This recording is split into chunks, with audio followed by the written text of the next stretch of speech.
exciting news, people. Before we get into the story, I just want to say that I have the ability to have members now. So if you fuck with me at all, if you like my content, if you want to see Saabs grow, anything of that nature, like, comment, subscribe, or become a member. It is literally going to putting gas into my car. So thank you guys so much. Let's get into the story.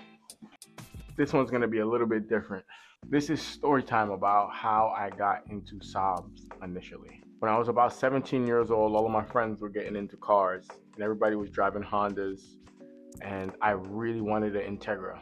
There was nothing I could do to afford one. My mom would give me lunch money daily and I saved it up, eventually totaling the amount of like $250. And I was on Craigslist and I seen this Saab 9000. I have no idea what a Saab is at this point. It needed a clutch. I ended up negotiating with the lady. I traded her $250 and a Nintendo Wii.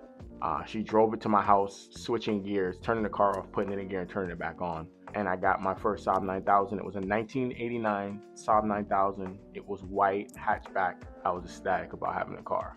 Obviously, all I wanted to do was make the car go fast. All of my friends had Hondas, and I would talk to them, and they'd be like, man, what is a Saab? And I would tell them, it's turbo, it's this, it's that. And I remember one day one of my friends told me that that car would never be fast. And then all of this that's happening now spiraled from that one comment.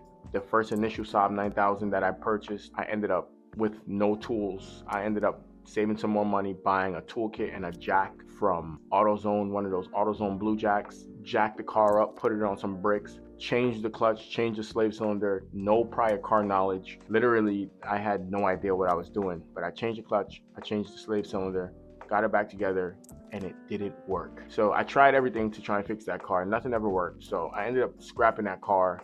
I think I got like $200 back from it, and that was the end of the initial Saab 9000. After I graduated high school, I still wanted to build a tuner car, but I just didn't want to be like everybody else. Everybody else had Hondas at that time or Volkswagens. I dabbled in the Volkswagen a little bit, but it just didn't feel right. So I ended up buying another Saab 9000, which was my 1995 Saab 9000 CSE. When I initially bought that car, the only thing I was going to do to it was put a blow-off valve on it, drop it a little bit lower, and exhaust some wheels, just make it look decent. But again, all of my friends were doing turbo Civics. That was the thing to do, to be a turbo car, fast turbo car. This stance was going well. I ended up putting a set of Borbet Type A's on it. At one point, I think I even painted them orange. I don't know what the hell I was thinking. And everybody loved the car. The exhaust was great on it, sounded good, but I just needed more power. So over the course of the next year, I pulled the motor out. That's one of the pictures that I'll show you here when I was putting the motor back in, literally in a snowstorm.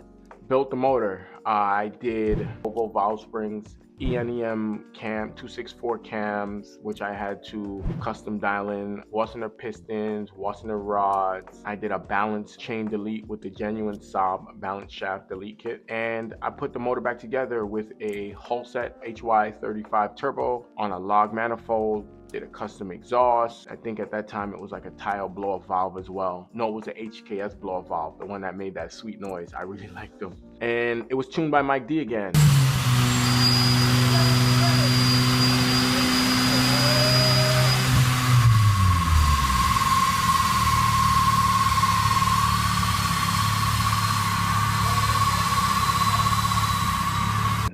It made, at that time, we was just getting into E85. That was about 2000 and maybe 2011 or 12.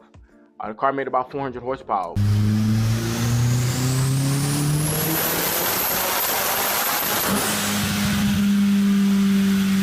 Which back in those days, amazing. But again, front wheel drive, can't put the power down. So from there, I know any of the OGs would remember Harvey's Auto House. He had me come down. I paid him to teach me how to do a transmission rebuild on those old F35 transmissions. I was going through those things like water, man. I think one summer I broke 3 of them in a summer. So the final one, before I parted the car out and got rid of it.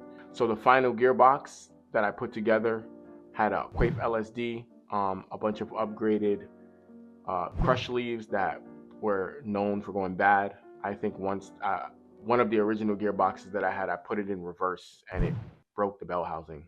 I mean, just terrible. So we put the Quaif LSD box in, and then I went to a custom tubular manifold with a GT35 style turbo, a custom intake manifold with a 90 millimeter throttle body, and I was tuned this time by JZW Tuning. The car made 550 wheel horsepower.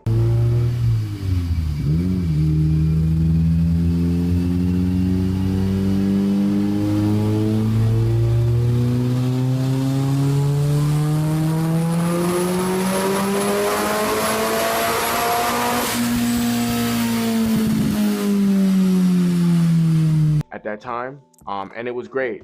I loved it. I loved everything about it. It had a hood dump, a big cutout front mount intercooler. It was fully gutted, had one seat in it. It was like almost everything I wanted. The only thing that car was missing was a good front wheel drive transmission and or all wheel drive system. And eventually that's what the car succumbed to. I just couldn't keep changing gearboxes in it, and technology isn't what it is now where we could have just swapped something into it or anything like that. That's the story of the Saab 9000. If you guys like this story, I can also tell a story about 3 years later how I got the Turbo X and how it became what it is now, 1,000 horsepower monster. Like, subscribe. I really appreciate you guys watching this. I know this one's a little bit different, but thanks guys. Peace.